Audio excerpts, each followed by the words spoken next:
Olá pessoal, aqui quem fala é Michele Camargo. Estamos começando mais uma aula de termodinâmica da nossa série Fácil e Descomplicada, Desmistificando a Termodinâmica. Essa é a aula 4, Propriedades Termodinâmicas, parte 3, onde nós estaremos falando do significado da variação da entropia e também da entropia como uma propriedade de estado. Bom, vamos então à aula, né? Bom, o significado da variação da entropia. Existe uma relação entre o sentido da troca de calor e a variação da entropia. Então, ou seja, da forma o calor ele entrando ou saindo no sistema, ele vai influenciar a variação da entropia para mais ou para menos. E é isso que a gente vai discutir aqui.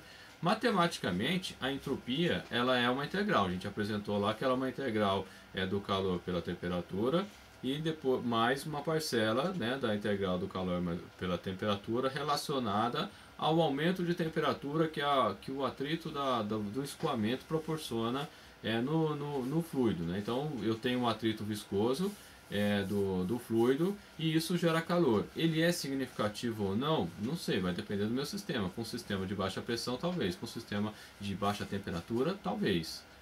Agora, para um de alta temperatura, a quantidade de calor que o escoamento em termos de viscosidade vai causar talvez não seja significativo. Então é mais ou menos caso a caso. Então, matematicamente, a entropia ela é uma integral e o resultado dessa conta matemática ela pode ser mais ou pode ser menos, dependendo, óbvio, né, dos meus parâmetros, das minhas condições de análise. Esse sinal, mais ou menos, depende então, no caso, da temperatura, como nós acabamos de falar, e depende do calor, que nós falamos que a integral ela é a fórmula da entropia é uma integral de calor por temperatura. Né? Então, o sinal vai ser mais ou menos dependendo de como esses parâmetros se comportarem. Então, temperatura, do ponto de vista absoluto, que é o que nós temos que trabalhar aqui na termodinâmica, que a gente utiliza o Kelvin como temperatura, não é grau Kelvin, né? Repetindo aqui que a gente já falou lá atrás, mas o Kelvin como temperatura é sempre positivo, porque é uma escala absoluta, vai de zero a alguma coisa. Não existe temperatura negativa do ponto de vista absoluto. Existe assim no grau Celsius, que é uma escala relativa, e aí eu tenho uma temperatura abaixo de zero, ou na escala Fahrenheit, que é bastante usada lá nos Estados Unidos ainda. Mas do ponto de vista absoluto, não. Então, a temperatura é sempre absoluta. Por outro lado, o calor, por convenção, ele foi convencionado. Por que é assim? Porque alguém quis. Ponto. Essa é a explicação. Então, lá os gurus lá da termodinâmica, no passado, num determinado momento, falaram, olha, vamos estipular que quando o calor entra no meu sistema, eu vou considerar como o fluxo de calor positivo. Se o calor sai do meu sistema, então eu vou considerar esse calor como negativo. Então, negativo é o calor saindo. Isso é uma convenção, né? Não foi convencionado, quiseram que fosse assim.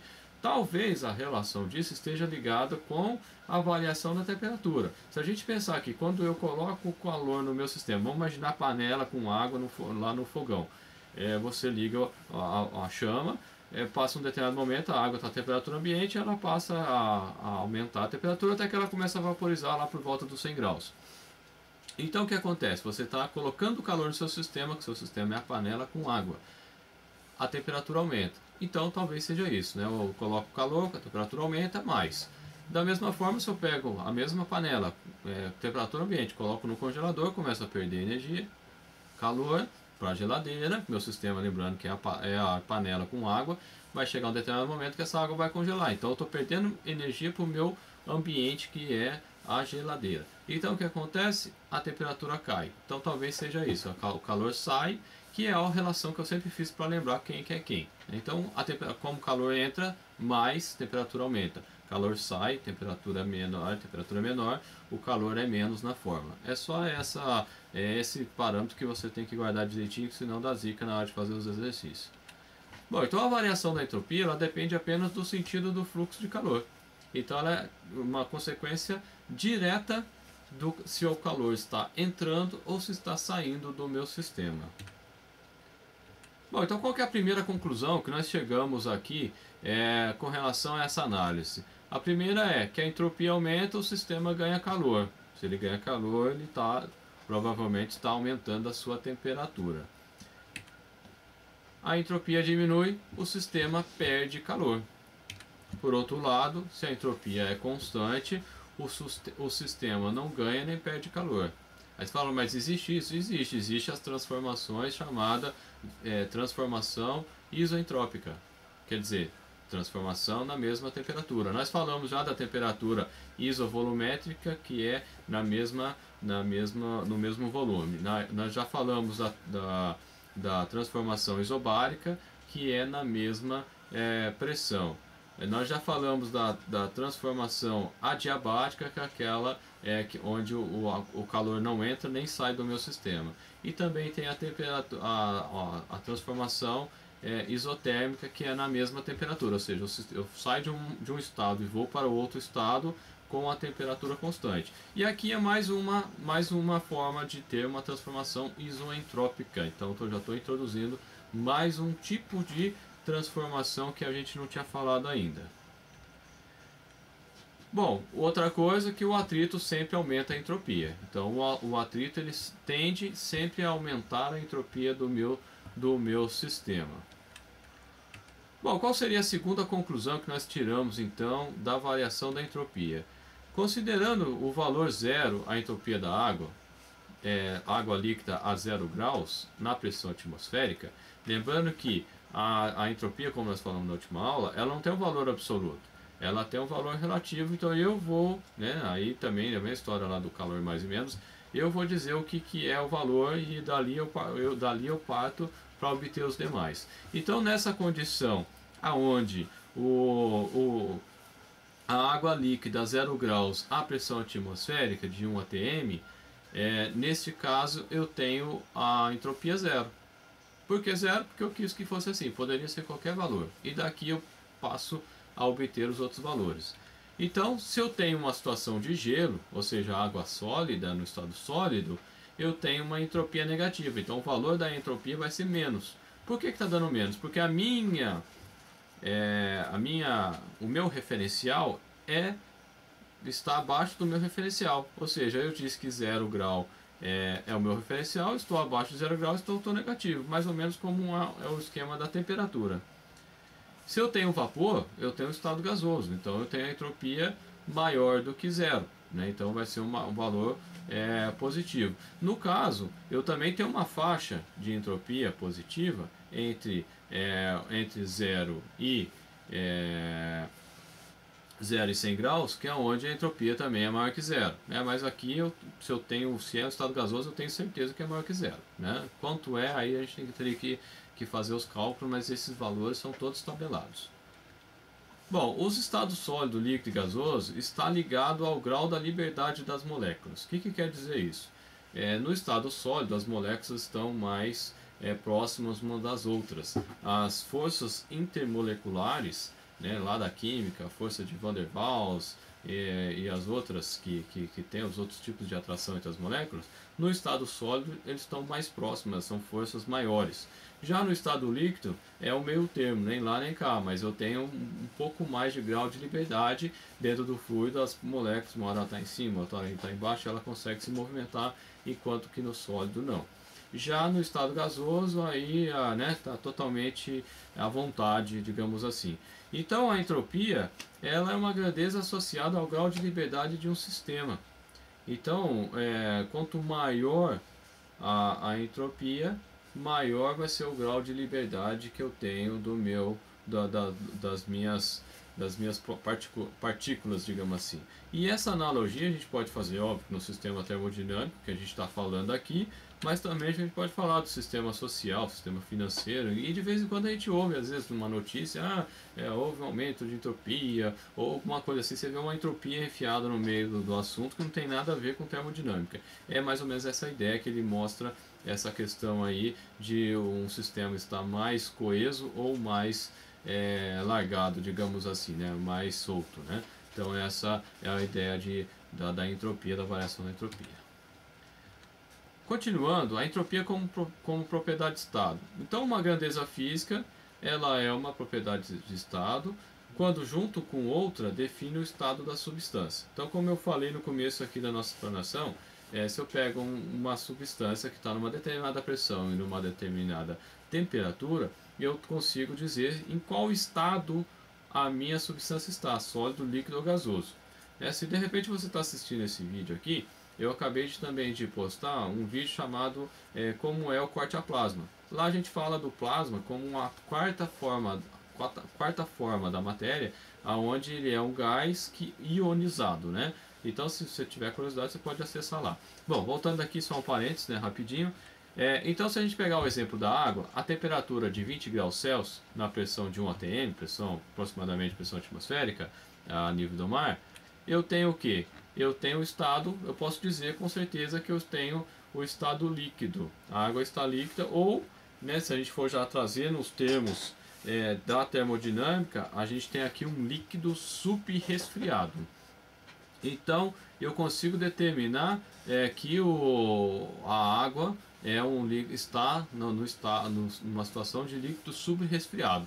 Tem umas aulas para trás que nós falamos disso aqui, onde nós falamos do líquido subresfriado, e o que quer dizer isso? Quer dizer que eu não tenho nada de vapor, não tenho nem a possibilidade de ter vapor nessa situação. A partir do momento que eu chego num determinado patamar de temperatura, eu estou na iminência na iminência de ter a formação de vapor. Isso é o chamado líquido saturado. E assim por diante, né? Se você não assistiu essa aula, é só você voltar aí e procurar sobre essas propriedades.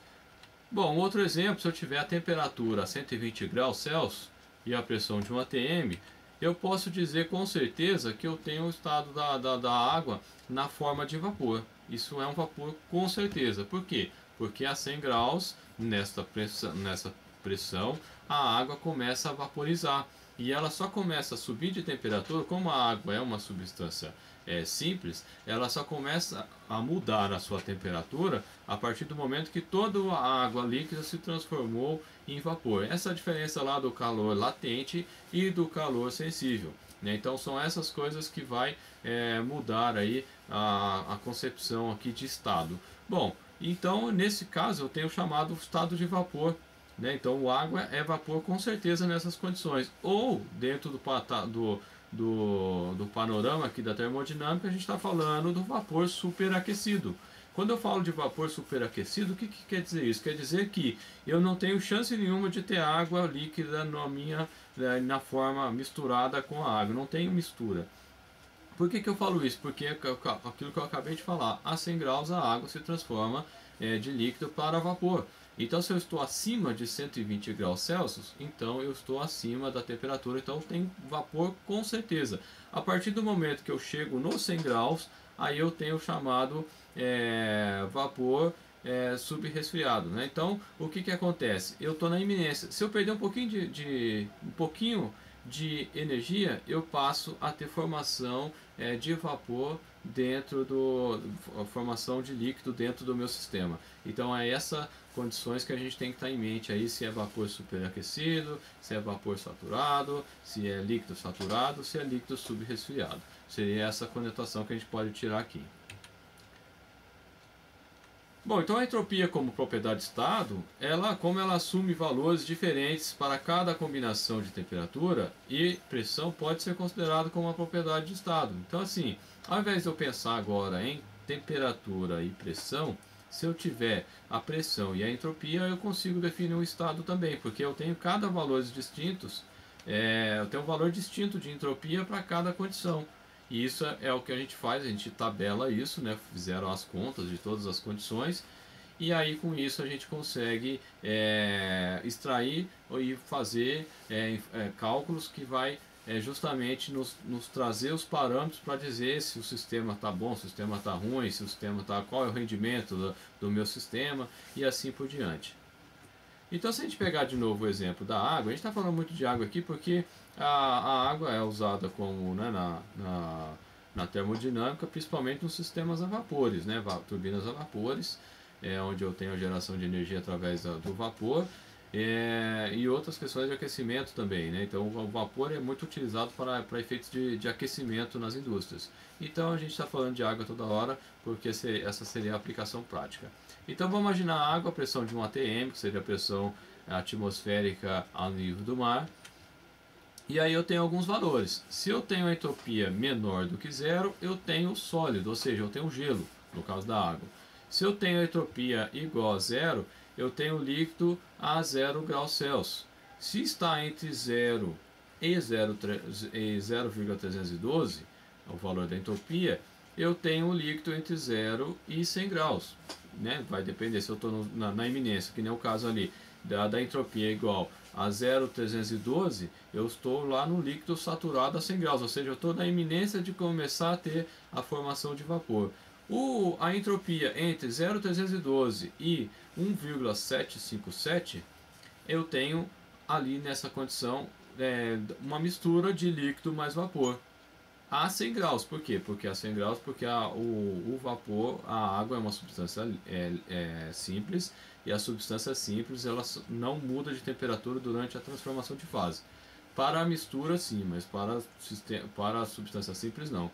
A partir do momento que eu cheguei na entropia de 1,757, eu estou com vapor saturado a 100 graus, ou seja, eu estou na iminência se eu perder um pouquinho de energia, eu começo a ter a formação de água líquida, e se eu um pouquinho mais de energia, aí eu garanto que eu não tenho mais formação de água. E para entropias acima desse valor, 1,757, eu tenho vapor superaquecido a mais de 100 graus.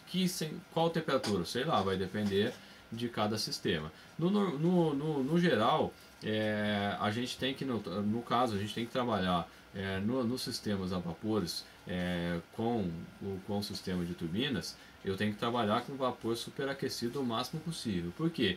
Porque eu vou conseguir passar ele por diversas fases da minha turbina, né? A turbina pode ser maior e eu vou demorar mais tempo para ter a formação de água, porque quando eu tenho a formação de água, aí posso ter problema mecânico, né? Hidráulico, mecânico na turbina. Então, quanto maior a temperatura, mais longe eu estou dessa possibilidade de geração de água dentro da turbina.